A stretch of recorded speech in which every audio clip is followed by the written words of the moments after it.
Hi!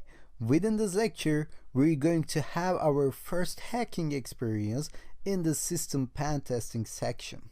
So we have run a map against our target, against our metasploitable machine, and we have the results in here. And we're going to use those results to come up with a strategy. Okay? As you can see, we have this first port opening here, which is 21 FTP, and it says that anonymous FTP login allowed.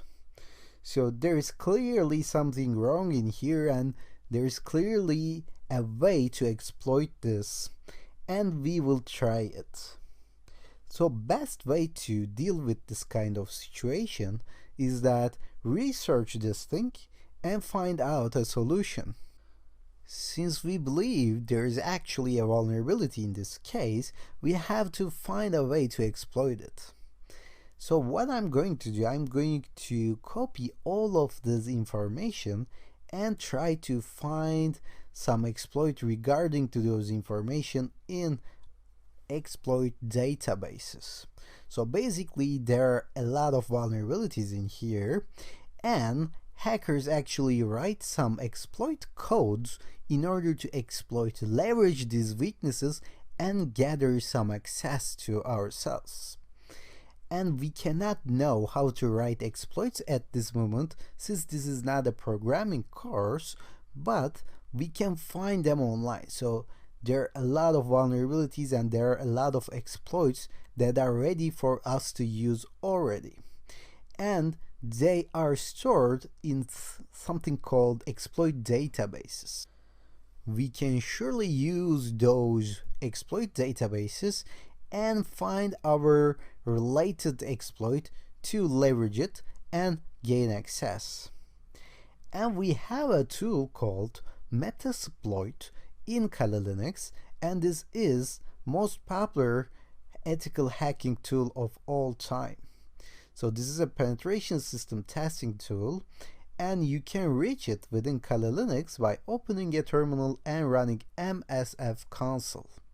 Okay, and as you might guess, Metasploitable and Metasploit belong to the same company, so we can easily find some exploits in Rapid7 database and use those exploits in MSF console easily, freely. Okay, so this is MSF console, and this is the Metasploit framework itself. As you can see, there are like more than 1000 exploits at this moment, and this is updated daily, so maybe you can see something like 2000, 3000, 4000 when you open it. Okay, and I'm going to try and search for this version for our 21 open port and try to find some exploits in Rapid7 database and try to use those exploits within MSF console. So let me search for this version and exploit. So let me maximize this window here, okay, so we can see it better. And as you can see, the first result is actually the rapid7.com. So we have other results as well, like exploitdb.com. But I'm going to go with Rapid7 in order to be consistent, since I'm going to use MSF console anyway. And this is an exploit database looks like. Okay, so it generally explains the exploit, explains the vulnerability in here. It says that there is a malicious backdoor hidden inside of this version, and this is later on removed on 2011, and if somebody doesn't change or doesn't update its tools, as you can see, it can be dangerous. And other than that, other than the general information, we have a module name in here. By using this module name, you can actually reach this exploit inside of MSF console. So you can easily exploit vulnerabilities with Metasploit by using these modules. And how do you do that? Let me show you. If you open MSF console, if you open the Metasploit framework, you can say use and then the module name. So let me paste this module name that we have copied, and all you have to do is just hit enter. Once you hit enter, it enters inside of that particular exploit. As you can see, this is now VSFTPD backdoor module. So we are now in the module itself. We can change the settings of this module and we can try to exploit the vulnerability with this module at this moment. So if you say show options and hit enter, it will show you the settings of that particular module. As you can see, there are two settings only. We have the R host and we have the R port. And as you might remember, the port was 21, so the R port is actually true. And of course, we have to specify the host as well. And host in this case is the IP address of our victim. And R stands for remote. Okay, if you see lhost, for example, it stands for localhost, and it generally means that your own IP. But in here, we are going to set our host to be 10.02.5 and hit enter, which is our Metasploitable machine. If I say show options one more time, then it will show me that our host is set to 10.02.5 and our port was already 21, so we are good to go.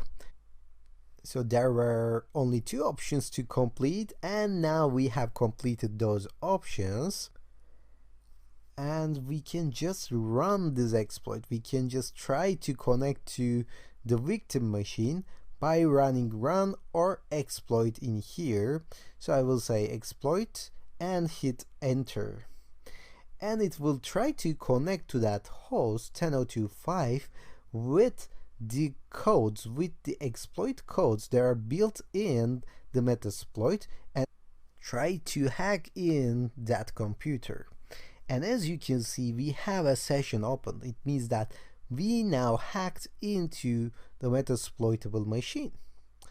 Now we have a running session in here, and we can run some commands on Metasploitable from Kali Linux. So let me run pwd.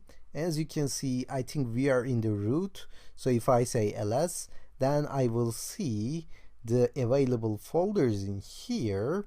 So let me run id to see the id. As you can see, this is root account and we are in. If I say uname, it will give me Linux. And we can try to browse those folders as well, right? So let me try to go to home, for instance, and it will take me home. If I say ls, I will see ftp msf admin service and user.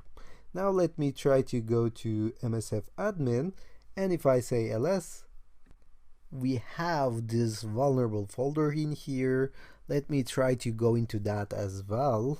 So vulnerable, and try to run ls. As you can see, we now see the MySQL, SSL, TikiWiki, and other stuff. I believe we have seen this when we try to browse in Metasploitable machine when we first installed it. So we now actually hacked into this machine, and we can browse inside of folders as well. And in fact, we can do more than just browsing. And we're going to focus on that in the post-hacking section. Right now, we are just only focusing on hacking process only. So let's stop here, and within the next lecture, we're going to see another ports, another vulnerabilities to exploit.